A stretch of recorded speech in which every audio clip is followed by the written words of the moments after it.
जय माता दी मित्रों, मैं अन्नपूर्णा अपने चैनल पर आपका स्वागत करती हूँ। आशा है कि आप सब खुश होंगे और स्वस्थ होंगे। धार्मिक ग्रंथों के अनुसार व्यक्ति को अपने कर्मों का फल स्वर्ग और नरक के हिसाब से ही मिल जाता है। गरुड़ पुराण में मनुष्य के कर्म का लेखा जोखा बताया गया है, जिससे मनुष्य के पाप और पुण्य निर्धारित होते हैं। मान्यता है कि व्यक्ति को अपनी मृत्यु के बाद कर्मों के आधार पर स्वर्ग और नरक की प्राप्ति होती है। गरुड़ पुराण में यह भी बताया गया है कि कर्मों के आधार पर अगले जन्म में व्यक्ति किसी रूप में जन्म लेता है। पुराण में दिए गए हैं ऐसे 10 बातें बताई गई हैं अगले जन्म को लेकर। गरुड़ पुराण से जुड़ी हुई कुछ महत्वपूर्ण जानकारी। वीडियो यदि पसंद आए तो वीडियो को लाइक कीजिएगा। पहली बार चैनल पर आए हैं तो चैनल को सब्सक्राइब कर दीजिएगा। गरुड़ पुराण में बताया गया है कि व्यक्ति को उसके कर्मों के आधार पर ही स्वर्ग और नरक की प्राप्ति होती है। जो लोग महिलाओं का शोषण करते या कराते हैं वे अगले जन्म में भयानक रोगों से पीड़ित होते हैं। वहीं अप्राकृतिक रूप से संबंध बनाने वाला अगले जन्म में नपुंसक, गुरु पत्नी के साथ दुराचार करने वाला कुष्ठ रोगी होता है। दूसरा, गरुड़ पुराण में बताया गया है कि जो मनुष्य छल कपट और धोखा देते हैं वो अगले जीवन में उल्लू बनते हैं। वहीं झूठ गवाही देने वाला दूसरे जन्म में अंधा पैदा होता है। तीसरा, गरुड़ पुराण के अनुसार जो व्यक्ति हिंसा करके परिवार का पालन पोषण करते हैं, जैसे लूटपाट, जानवरों को सताना, शिकार खेलने वाला, अगले जन्म में किसी कसाई हत्थे चढ़ने वाला बकरा बनता है। चौथा, माता पिता या भाई बहन को प्रताड़ित करने वाले मनुष्य को अगले जन्म तो मिलता है लेकिन वह धरती पर नहीं आ पाते क्योंकि उनकी मृत्यु गर्भ में ही हो जाती है। पांचवा, गुरु का अपमान यानी भगवान का अपमान, ऐसा करना नरक के द्वार खोलने जैसा है। गरुड़ पुराण में कहा गया है कि गुरु के कुतर्क करने वाला शिष्य अगले जन्म में जल रहित वन में ब्रह्म राक्षस बनता है। और छठा, यदि कोई पुरुष महिलाओं वाला आचरण करता है, स्वभाव में महिलाओं वाली आदतें ले आता है, तो ऐसे पुरुषों को अगले जन्म में स्त्री का रूप मिलता है।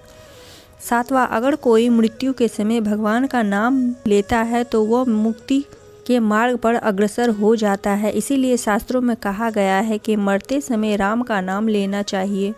आठवां, स्त्री की हत्या गर्भपात करने या कराने वाला भिल्ल रोगी, गाय की हत्या करने वाला मूर्ख और कुबड़ा, ये दोनों नरक की यातनाएं भोगने के बाद अगले जन्म चंडाल योनि में ही पैदा होते हैं।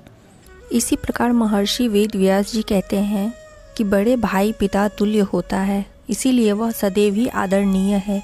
कभी भी किसी भी परिस्थिति में उनका अनादर न करे, अन्यथा कोच नामक पक्षी के रूप में जन्म लेना पड़ता है। उसका जन्म काल 10 वर्षों का होता है।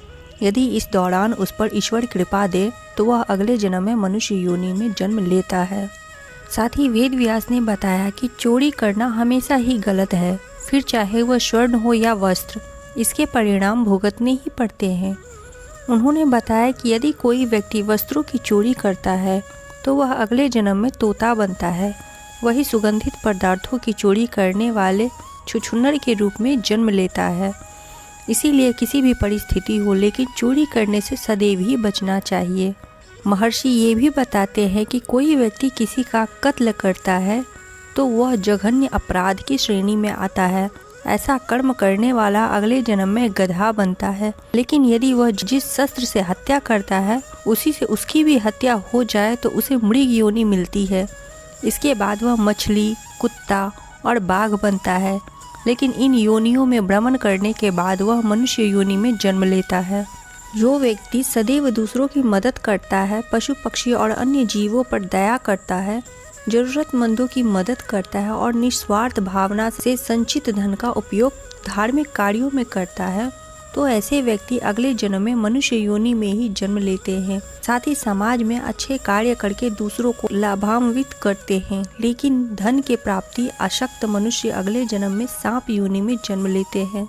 ये रही मित्रों गरुड़ पुराण के अनुसार बताए गए 8 ऐसी महत्वपूर्ण बातें जो कि हमारे जीवन से जुड़ी हुई है। यदि वीडियो पसंद आए तो वीडियो को लाइक अवश्य कीजिएगा। चैनल पर पहली बार आए हैं तो चैनल को सब्सक्राइब कर दीजिएगा। अब मिलते हैं ऐसे ही महत्वपूर्ण जानकारी व वास्तु टिप्स के साथ अगले वीडियो में। तब तक के लिए जय सिया राम।